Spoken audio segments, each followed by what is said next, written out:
Kementerian Kehutanan berkomitmen untuk melakukan investigasi secara tuntas material kayu yang terbawa arus banjir. Berapa yang telah dan akan kami lakukan? Sebenarnya jam 11.30 tadi saya bertemu dengan Bapak Kapolri, namun karena Pak Kapolri ada urusan mendadak dengan tim reformasi Polri, maka pertemuan akan ditunda pada jam 5 nanti. Menindaklanjuti MOU antara Kementerian Kehutanan dan Polri dalam ruang lingkup sinergisitas tugas dan fungsi di bidang pembuat kehutanan, maka dibentuk tim kerjasama untuk melakukan investigasi tentang kayu asal usul kayu ilegal tersebut.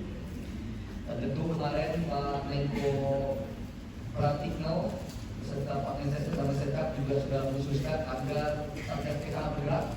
Jadi nanti MOU kami dengan kepolisian Republik Indonesia ini akan diintegrasikan dengan PKA sekali lagi untuk segera mungkin membuktikan atau menentukan asal usul kayu tersebut. Kami berharap segera dapat menyelesaikan dan temukan ada unsur pidana, maka kami tidak lanjuti dengan proses penegakan hukum setegas-tegasnya. Dua, saat ini kami telah melakukan susur sungai melalui drone untuk memantau jalur das terdampak yang melewati material kayu tersebut. Bisa kalau lihat gambarnya, kita coba susuri di mana terjadi longsor, di mana kemungkinan kayu berasal, juga akan menjadi data pendukung awal untuk kemudian kita mencari di mana sebenarnya asal kayu tersebut. Ketiga, kami juga menggunakan alat identifikasi kayu otomatis atau AICO yang merupakan aplikasi berbasis Android sebagai alat investigasi dan pendekatan mengetahui jenis kayu, penampakan si kayu, hingga penampakan tanda-tanda bekas perlakuan manusia terhadap kayu. Sehingga ketahuan apakah ini ditebas atau didorong pakai bulldozer dan sebagainya. Kemudian data ini menjadi salah satu bagian investigasi yang akan kami tindak lanjuti bersama Polri dan Satgas PKA sekali lagi untuk membuka kepada publik sejujur-jujurnya seluas transparansi mungkin dari mana kayu-kayu ini berasal. Selain itu, Kementerian Kehutanan segera melakukan dua hal penting yang patut digarisbawahi. Pertama, Gakum Kehutanan sedang melakukan inventarisasi subjek hukum yang terindikasi berkontribusi terhadap terjadinya bencana banjir longsor di Aceh, Sumut, dan Sumbar. Gakum Kehutanan sementara telah menemukan indikasi pelanggaran di 12 lokasi subjek hukum, 12 perusahaan di Sumatera Utara, dan penegakan hukum terhadap 12 subjek tersebut akan segera dilakukan. Gakum kami sedang ada di lapangan dan insya Allah nanti akan segera kami laporkan kepada Komisi 4 dan juga kepada publik hasil dari 12 lebih kurang 12 lokasi atau subjek hukum ini. Kedua, sesuai arahan Bapak Presiden Prabowo Subianto, sebelumnya kami sudah melakukan pencabutan 18 TBPH seluas 526.114 hektar pada tanggal 3 Februari 2025. Sebagai tindak lanjut penentuan kawasan hutan yang diperintahkan oleh Pak Presiden,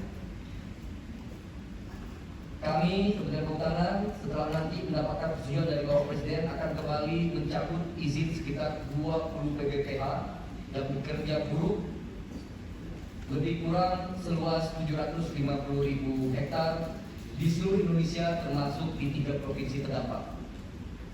Nama perusahaannya, luasnya saya tidak bisa laporkan pada saat ini karena saya harus mendapatkan persetujuan dari Bapak Presiden Prabowo Subianto terlebih dahulu. Ketiga, dan ini bagian dari rekomendasi yang saya bacakan saat sekarang ini, bahwa kami akan melakukan rasionalisasi PPPH dan melakukan moratorium izin baru pemanfaatan hutan tanaman dan hutan alam. Ibu Ketua, jam 6 mas jam segini. Oke, baik. Pertama saya mengucapkan terima kasih kepada Ibu Ketua Komisi 4, Bapak-Bapak Wakil Ketua, dan juga tentu seluruh anggota Komisi 4 yang menjadi mitra kami, yang selama ini juga memberikan masukan, ya, saran, kritik. Yang kedua, ucapan terima kasih juga tentu untuk publik, ya, pada masyarakat. Saya dididik sebagai aktivis dan akademisi, saya tidak anti kritik, tidak anti dievaluasi. Itu tegas sekalipun. Kalau lihat media sosial saya banyak komennya, sama sekali saya perintahkan tidak boleh ada yang dihapus. Karena bagi saya ini adalah justru harapan ya. Kritik itu adalah harapan, kritik itu adalah motivasi. Tentu kita berharap kritikan atau bahkan kemarahan itu pada ujungnya nanti akan menjadi partisipasi yang lebih produktif ya. Dengan Pak Wamen sorry. Jadi supaya insya Allah nanti sektor kehutanan kita lebih baik. Ketiga, tadi sudah saya sampaikan di depan rapat Komisi 4 dan mungkin tadi teman-teman juga hadir semua menyaksikan. Saya mengatakan saya diperintah oleh Pak Presiden Prabowo Subianto itu dua. Pertama jaga hutan, kedua harus berani. Bab pertama tentang jaga hutan, saya berusaha sekuat tenaga dengan apa yang saya miliki, ya, pengalaman saya di birokrasi, di Wamen ATR WPN maupun di OIKN, pengalaman lapangan saya sebagai aktivis dan juga akademisi, saya maksimalkan untuk menjaga hutan. Dan teman-teman tahu di bulan Februari, 3 Februari ketika itu bagian dari berbenah sektor kehutanan, saya sudah mencabut 500.000 ya, setengah juta PBPH. Dan bagian dari menjaga hutan itu saya sudah sampaikan tadi juga, saya nanti perlu bertemu langsung dengan Pak Presiden tentunya. Makanya angkanya saya tidak sebutkan secara pasti karena nanti tentu tergantung evaluasi ya. Ada sekitar 20 perusahaan dengan luas sekitar 750.000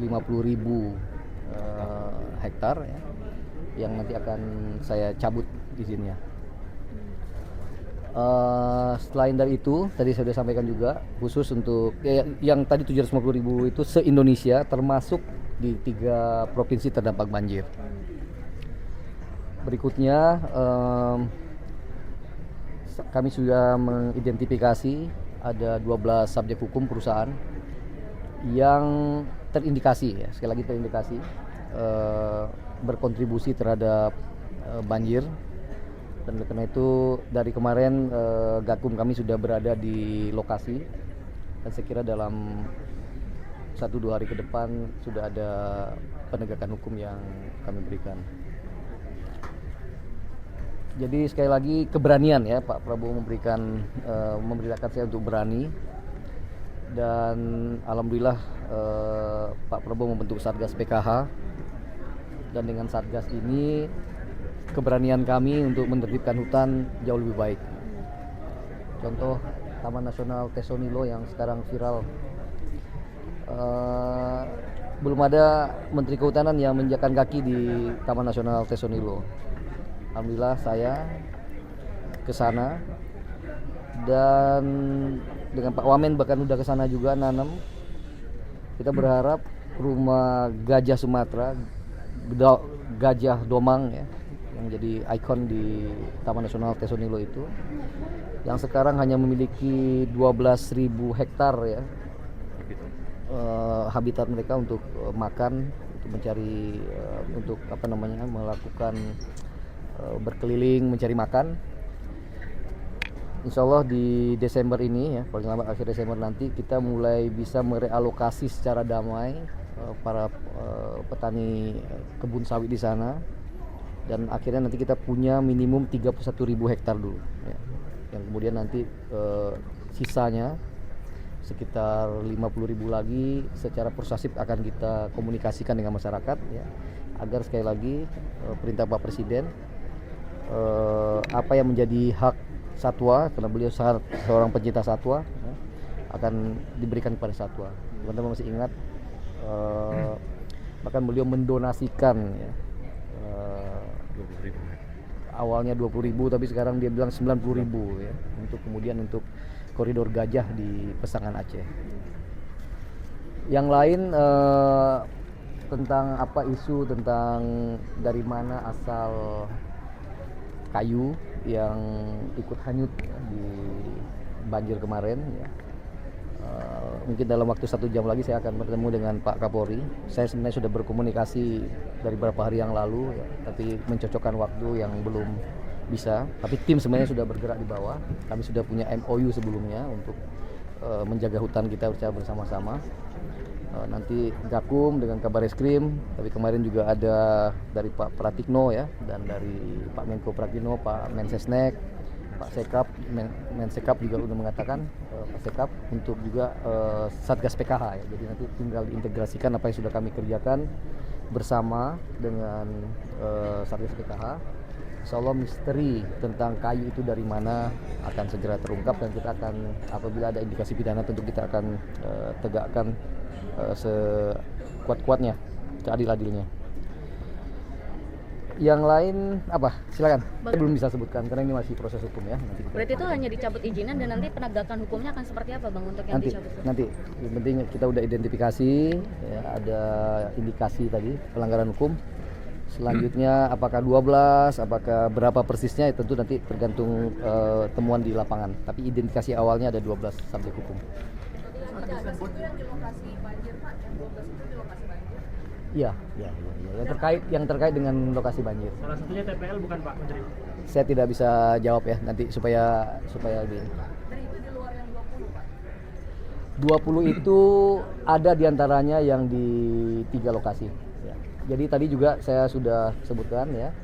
Pertama, saya akan berhentikan izin PBPH untuk hutan alam dan hutan industri, hutan tanaman industri. Saya sudah katakan nih, saya setahun jadi menteri ini, saya tidak menerbitkan PBPH penebangan satupun ya, yang baru ya. Yang justru saya terbitkan adalah PBPH untuk jasa lingkungan atau restorasi ekosistem ya. Berarti di Dan itu perdagangan Bupati Tapanuli Selatan tuh gimana Bang soal perizinan penebangan ya, terakhir Oktober? Di Tapanuli Selatan kemarin Pak Wamen kebetulan kenal baik dengan Pak Bupati ya, sudah kita klarifikasi, dan kemarin Bu Dirjen ya, saya hanya mengulang pernyataan Bu Dirjen karena beliau yang tahu persis ya. Pak Bupati itu pernah mengirim surat 2 kali ke kementerian, dan salah satunya memang mengusulkan agar diberhentikan tuh sipuhnya ya, sipuh penata usahaan kayu di daerah APL. Dan Bu Dirjen udah matikan itu dari Juli ya, dan tidak ada satupun PHAT di sana yang aksesnya dibuka, akses sipunya dibuka. Jadi kita mungkin maklum ya, beliau sedang menghadapi tekanan di bawah yang luar biasa ya. Tapi beliau malah mengirim surat di bulan November itu malah mengapresiasi apa yang kami lakukan. Tapi memang beliau mengatakan bahwa ada indikasi ilegal, yang ilegalnya masih jalan gitu loh. Jadi sipuhnya sudah ditutup, artinya tidak bisa lagi mereka secara legal menjual. Tapi beliau mengingatkan kita masih ada tuh sepertinya bukaan gitu. Dan oleh karena itu waktu itu Gakum juga turun ya, dan ada salah satu ya, kita tidak lanjuti. Kominfo ada target waktu untuk menyelesaikan yang diduga merusak hutan di sini Pak? Sesegera mungkin. Saya tidak punya deadline. Perintah saya kepada Dirjen Gakum sesegera mungkin sehingga terang benderang kepada publik. Ya, cukup ya. Makasih. Makasih Bang Tony. Pak Caimin minta maaf Gimana? Caimin yang minta maaf katanya soal Tabat Nasuha itu. Ya tentu ya, tadi di pertama di rapat saya mengulang kembali rasa sedih ya, bela sungkawa, duka mendalam ya terhadap saudara-saudara kita di Aceh ya. Kita tahu persis bagaimana sedihnya kehilangan orang yang kita cintai, dan oleh karena itu kita berjanji untuk bekerja lebih baik lagi agar bisa memitigasi hal serupa di kemudian hari. Caimin? Minta maaf katanya. Ya, Caimin WA saya, nanti saya lihatin kalau mau dibaca boleh. Tapi beliau mengatakan minta maaf pada saya bahwa tidak itu maksud yang beliau masukkan. Jadi dia mengirim surat dengan yang lain soal tobat nasional itu bukan soal itu. Tapi saya menghargai Caimin gentleman ya, minta maaf, dan saya kira sama anggota kabinet kita harus saling mendukung ya, saling mengingatkan. Tapi tentu ajakan tobatnya saya kira saya terima ya. Semua orang saya kira harus kita tobat bareng-bareng. Masih. Juli tadi kan salah satu anggota di DPR juga belum mencontohkan kabinet di Filipina ya Pak, yang tidak bisa mengatasi terus memilih untuk mundur. Nah kira-kira komitmennya dari Pak Menteri gimana Pak untuk di Indonesia sendiri, apakah bisa diatasi atau gimana? Saya yakin ya, namanya kekuasaan itu milik Allah ya, dan itu hak prerogatif presiden. Jadi saya siap dievaluasi. Saya katakan tadi, kritik netizen kepada saya nggak pernah hapus ya, itu bagian dari aspirasi, harapan, kemarahan tuh bahkan mungkin harapan, ya, ekspektasi. Jadi monggo ya, tanggung jawab saya hanya bekerja semaksimal mungkin yang saya bisa. Selanjutnya itu adalah hak prerogatif.